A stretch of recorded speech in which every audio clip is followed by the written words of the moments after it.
Assalomu alaykum hurmatli huzur ko'ruvchilar. Dunyo Uyg'ur qurultiyi to'g'ri televiziyasi kundalik xabarlar programmasiga xush keldinglar. Men Hidoyat Musajon. Hammanglarga shu vaqtda xayrlik bo'lsin. Aziz ko'ruvchilar, tuanda diqqatinglar bugungi xabarlar programmamizning tafsilotida bo'lsin. Navbatda muhojiratdagi Uyg'ur qarindoshlarimizning va Uyg'urlarga hissdoshlik qilib kelayotgan xalqaro kishilik huquq tashkilotlarining diqqat e'tibori bugun. Yani 20 yanvar günü Fransiya parlamentida rasmiy ovozga qo'yilgan Uyg'ur irqiy qirg'inchiligini qabul qilish haqidagi qaror loyihasiga markazlashdi. 19 yanvar atigan soat 8da Yevropa Uyg'ur tadqiqot institutining direktori Dilnur Rayhon xonimning boshlamchiligida Xitoyning Fransiyadagi elchixonasi oldida to'plangan jasur namoyishchilarimiz Xitoyning Sharq Turkistonda Uyg'urlarni asos qilgan yerli xalqlarga qarata yurgizayotgan irqiy qirg'inchiligiga norozilik bildirdi. Bugun Yani 20 yanvar günü Fransiya parlamentinin oldiga to'plangan namoyishchilarimiz Fransiya parlamentidan Uyg'ur irqiy qirg'inchiligi haqidagi qaror loyihasini qabul qilishni talab qildi. Bugun Fransiya parlamentida Uyg'ur irqiy qirg'inchiligi haqidagi qaror loyihasining ovozga qo'yilish yig'iniga kuzatuvchi sifatida qatnashish uchun Germaniyadan alayda Fransiyaga yetib kelgan Dunyo Uyg'ur qurultiyining raisi Dolqin Aysa apandim atigan Fransiya parlament binosi oldida o'tkazilgan namoyishga bevosita ishtirok qildi. Bugün bu yerde karındaşlarımız naq meydanını takip ediyordu. Dünyanın hem yerde, gerçi bir kısım karındaşlarımız değil bu namayış katlaşmaktan bozulma ama dünyanın her kayıt yerinde bugünkü muş minutne ve birkaç saatin için çıkılan bu kararını kötü gözülen kütüvattan mınlıgan, onluğan karındaşlarımız var. Vatandaş karındaşlarımız gören misin Orta Asya'da, Amerika, Avustralya, Japonya, Türkiye, dünyanın hem kısımlı yerlerde. Bugün tarihi bir gün. Bugün tarihi bir gün Fransiya parlamentida Uyghur irqiy qirg'inchiligi ovozi qo'yilgan. Bugun uni hayajon bilan kutib inshaalloh xalqimizning tatiyotgan jafo mushaqqatlari, uchrayotgan irqiy qirg'inchiliklari bugun Fransiya parlament a'zolari tarafidan o'tirib qo'yilib bilet tashlandi va Sharqiy Turkistonda bo'layotgan bu zo'rlarni irqiy qirg'inchilikka bir qaror chiqsa, bu yani bir qatim 2022 yilga kirgandan keyin Sharq Turkiston xalqiga dunyoning istoshligining yana bir baldaq yuqori ko'tarilganligining alomati bo'ldi. Chunki Fransiya Yevropada va dunyoda kuchli siyosiy ta'sirga ega bo'lgan, iqtisodiy ta'sirga ega bo'lgan bir davlat. Afrikada bo'lsin, dunyoning ko'p joylarida bo'lsin, Fransiyani ulgu oladigan, Fransiyaga ergashadigan nurg'un davlatlar bor. Yevropada shunday. Bu kararın çıkışı yalnız Fransiyadaki Şarkı Türkistan meselesi, Uygur meselesi gibi olan bir istaşlık oldak kalmay, nurgulgan devletlerinin ülke erişikim sebep oldu. Nurgulgan parlamentlarının bunun akıştı menişine sebep oldu. Şunun tarihi bir gün inşallah yana bir saat için ve avaz koyuş başında bir kançı karındaşlarımızla uzanını çekirip bu minutlara şahit bulunuz. Bu bir tarihi bir gün. Bunda kararlarını 2022 yılda dünyanın hem mücadelindeki teşkilatlarımız, vatanperverlerimiz, bütün karındaşlarımız emeli hareketiyle özümüz kurmaktan devletlerdeki parlamentlara, şu Fransa Uygur Cemiyeti, Fransa'daki Uygur Tadqiqat Merkezi Enstitüsü ve müşahede karındaşlarımız ötken neçe aylardan bu yan üzdüksüz güreş kılıp şu dereceye geldi. Bunun için ben bir yerde Dilnur, İsrailimiz Dilnur'a ve şundakla bu Fransa Uygur Cemiyeti reisi Alım'a ve muş işlerine hazırdan takip edecek hizmet kılan bütün karındaşlarımızla rahmet eykimiz. Hareket yerde bereket var. Hiç de özgürlüğün boklanmaydı. Şunun için yapına az kılıp emni hareketimizden her kay devletlerde 2022 yılda Uygur irqiy qirg'inchilikni qabul qilgan parlamentlarning sonini, hükümetlerinin sonini oshirishaydi. Şunun bilan bu irqiy qirg'inchilik ne tügütlereydiğinle emine kadem baskan bulunmaz. Bunun için bu yerde ben bugün bu namayışta kelgen bütün karındaşlarımızla rahmet eylemen. Ben bu Germaniyadan Mişe'de şu namayışın bir partisi, bir azası bulup Mişe'de turuş arkalık şu Fransa'daki bu hareketini kollaş için geldim. Bir yerde bana Ömer Bekeli, Telbinir Hanım, İşki Gülbahar Hanım kapı şahitleri. Kulağımı uzun yollarını besip şu bugünkü tarihi karar için tönegin guvalıklarını verdi. Fransa matbuatlarına nurgulgan guvalıklarını verdi. Bugün meyanıkşen tuvatıdı. Çünkü bu karındaşlarımızın çok rahmet. Irak yakınlık gelen bütün karındaşlarımız rahmet. Bana bu hakiki hareket, bana bu hakiki inkılap vatanimiz, xalqimiz muştaq emri meydanlarda, sokaklarda, ıslıklarda, karlarda, yağmurlarda jang meydanlarına çıkan kahramanlarımızdan azat oldu. Quruq gap bilan azat olmaydi. Şuningda bugun mushu sorunda bo'lgan bütün inkılapçılarga salam ve hürmet bildirmen, rahmet. İnşallah bir saatdan keyin güzel bir tantana bilan bir-birimizden kucaklaşıp Fransa parlamentining chiqadigan o erkiz Uyghur xalqi bo'layotgan erkak qirg'inchilikni hammamiz albatta erkak qirg'inchilikda qo'shib olgan bir şey emas, ama bu zulmning Fransa parlamentining qo'nishi bir zulmdan bir bo'layotgan hodisalarning parlamentga qo'l qo'yilishi bu tarixiy hodisa. Bunun için söyleyiniz. Bunun için söyleyiniz. Bunun hemen çok rahmet.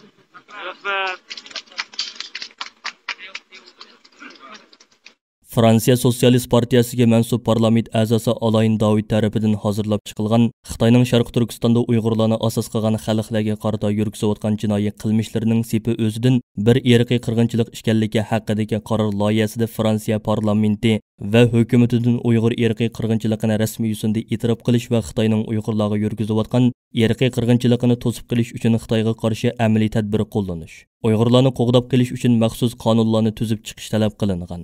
Bir qancha kundan buyon Dunyo Uyg'ur qurulti, Yevropa Uyg'ur tadqiqot instituti va Fransiyadagi Uyg'ur tashkilotlarimiz mazkur qonun loyihasining Fransiya parlamentida ma'qullanishini qo'lga keltirish uchun Fransiyadagi faoliyatlarni jiddiylashtirgan va 17 yanvar kuni Dunyo Uyg'ur qurulti va Yevropa Uyg'ur tadqiqot instituti Fransiya parlamentida lager shohidlarimizdan Qalbinur Sidiq, Umar Bakali, Gulbahor Jililova, Gulbahor Xotivojlarning qatnashida maxsus axborot e'lon qilish va guvohlik berish yig'ini o'tkazib, Xitoyning Uyg'urlarga yurgizayotgan jinoiy qilmishlarini dalil isbotlar bilan qayta ta'kidlab o'tish bilan birga Fransiya parlamentidan Uyg'ur irqiy qirg'inchiligi haqidagi qaror loyihasini ma'qullashini talab qilgan edi.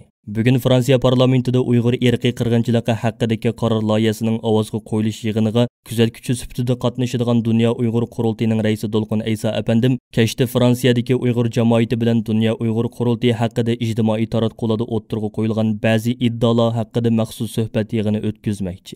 Dunyo Uyg'ur qurultiyi 17 yanvar kuni maxsus bayonot e'lon qilib, Dunyo Uyg'ur qurultiyining hech qachon va hech yerda Uyg'urlarni indigenous people tizimligiga kirgizib qo'ygan bir ishning asla mavjud emasligini, bu temaning azaldan qurultayning kun tartibida bo'lib boqmaganligini va bugunga qadar bu masala ustida qurultayning ichki qismida biror rasmiy muzokaraning ilib berilmaganligini qayta ta'kidlagan edi.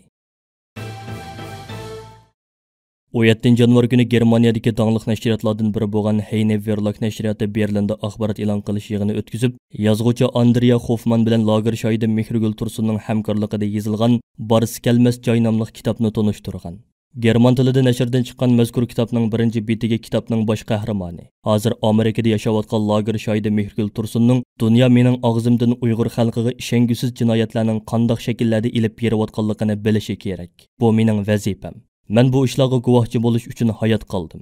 Endi hech kim buningdan keyin bu ishlar haqida hech nima bilmaydiganligini demasligi kerak."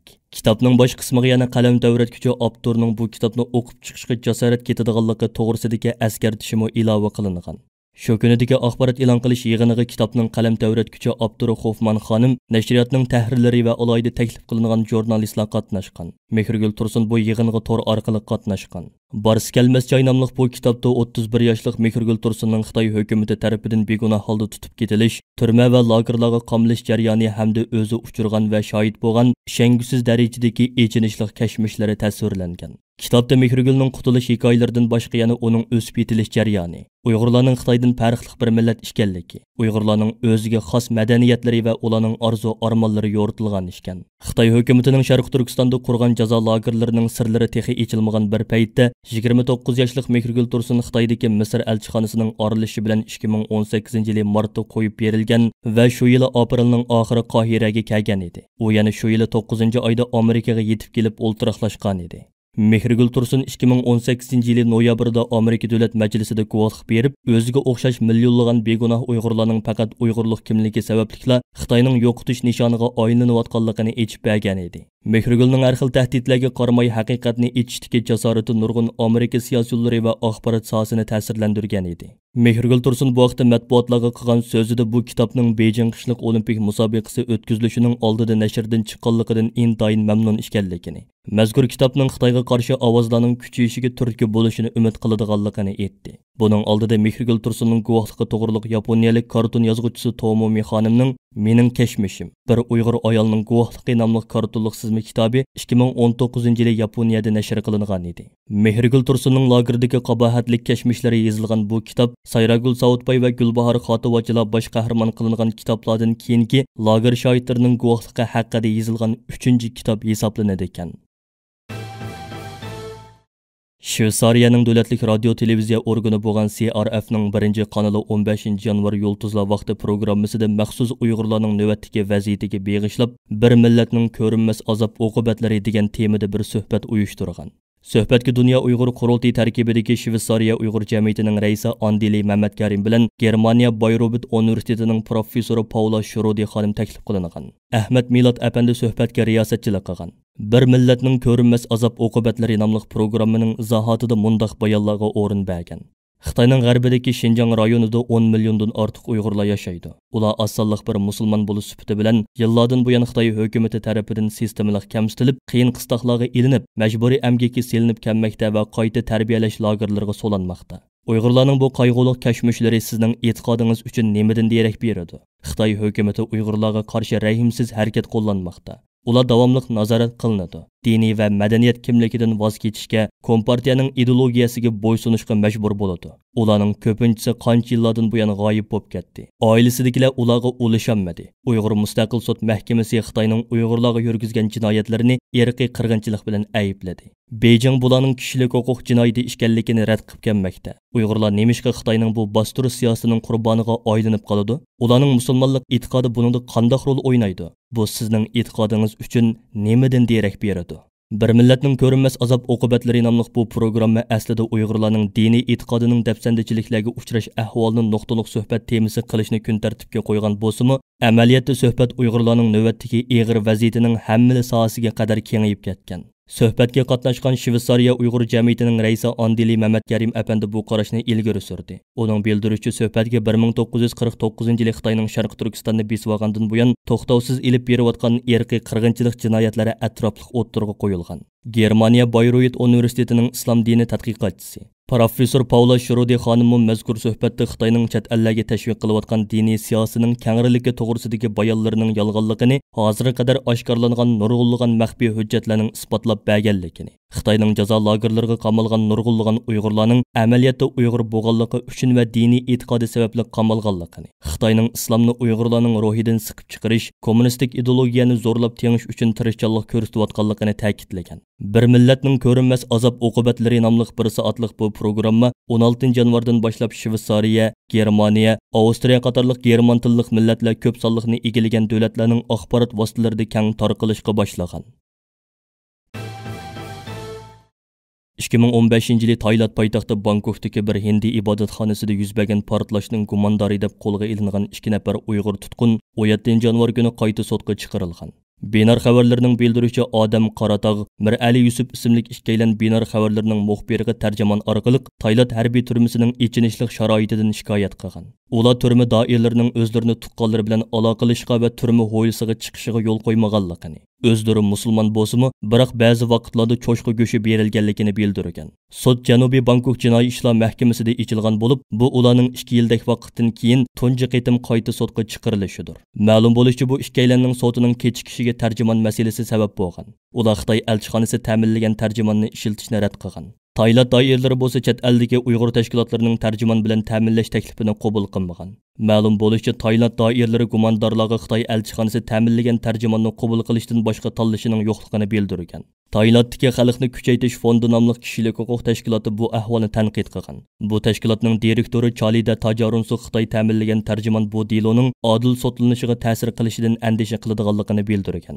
Binar xabarlarning uchurdi gumondorlarning 17 yanvar Xitoy ta'minlagan tarjimon bilan ko'rishib, bu tarjimonni qabul qiladiganligi haqidagi hujjatga imzo qo'yganligini bildirgan.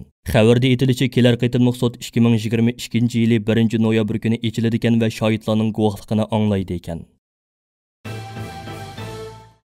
Washington pochtasi gazetining 19 yanvar kunidagi xabariga qaraganda, Xitoy Olimpik tashkiliy hay'atining a'zosi 2022 yillik Beijing qishliq olimpik musobaqasiga qatnashadigan chet ellikdan harakatchilarni musobaqa jarayonida so'z harakatlariga diqqat qilishga ogohlantirgan. Beijing qishliq olimpik musobaqasi tashkiliy komiteti xalqaro munosabatlar bo'limining muavin bosh direktori Yang Shu 18 yanvar kunidagi muxbirlarni kutib olish yig'inida mundaq degan. Olimpik ruhiga, bo'lib Xitoyning qonun nizomlariga zid har qanday so'z harakatda bo'g'uvchilar belgilik jazoga uchraydi.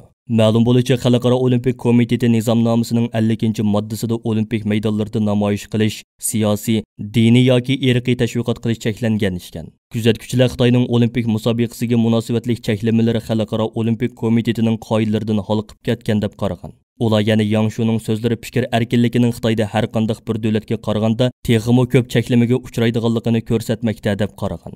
Dunyo Uyg'ur qurultiyi 13 yanvar maxsus chaqiriqnoma e'lon qilib, har qaysi ellarda faoliyat olib berayotgan Uyg'ur tashkilotlarini, siyosiy faoliyatchilarimizni va avom xalqimizni Beijing irqiy qirg'inchilik olimpiki boshlanadigan 4 fevral kuni o'zlari turishliq davlatlarda ham Beijing qishliq olimpik yig'inini boyqut qilish, ham G'ulji qirg'inchiligining 25-yilligini xotirlash munosabati bilan bir tutash holda keng ko'lamlik norozilik faoliyatlarini uyushtirishga chaqirgan edi.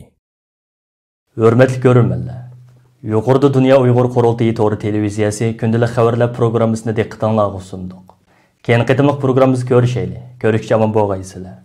Xayr xo'sh.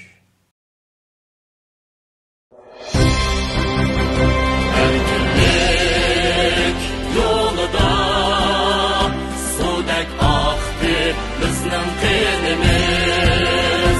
Sen üçün ey yurtimiz